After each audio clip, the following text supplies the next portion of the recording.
ABC6 News at 5 on your side. The latest tonight in the death of an OSU student who died after jumping into Mirror Lake this week. The autopsy performed on third-year student Austin Singletary today determined he died from a broken neck. ABC6's Lisa Rontola joins us live from OSU with how the family is reacting tonight. Lisa? Tara, the family lives in Dayton. At this point, they say they are not ready to talk, but certain family members are sharing their thoughts on Facebook. And one cousin wrote that the annual tradition that happened here at Mirror Lake this week came at a major cost to the family. And the big question tonight, who, if anyone, is going to pay?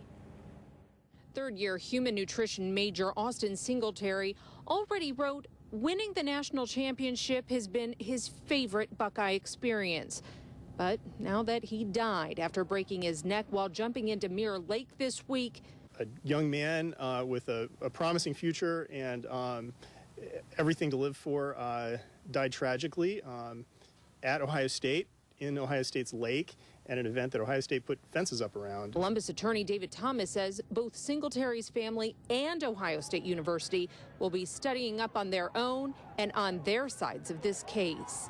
Things like the handing out of the wristbands and the participation of, university police and other university personnel certainly suggests that the university was at least participating in this event. You need to look at things like that. Only hours after Singletary was pulled out of Mirror Lake by their students and rushed to the hospital by medics standing nearby, OSU claimed no responsibility, as they say this annual event is not sanctioned by the university.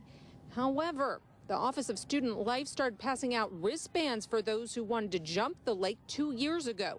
OSU also tells us they put up a fence and divers on standby for more safety measures. It's telling that the university says we have no liability for this, but I believe they've also announced that the Mirror Lake jump is over. Now Thomas says it's likely the question on who's responsible will end up in court. But the final question about whether Ohio State has any liability, if there is any, is going to probably come from a judge. And Thomas says what happened here this week is very similar to something that happened at Texas A&M University back in 1999 at an annual bonfire event on campus. 12 students died, 27 were injured. The university said it was not a sanctioned event by the school, but that case went to court and the school ended up paying millions. Reporting live from OSU, Lisa Rontola, ABC6 News.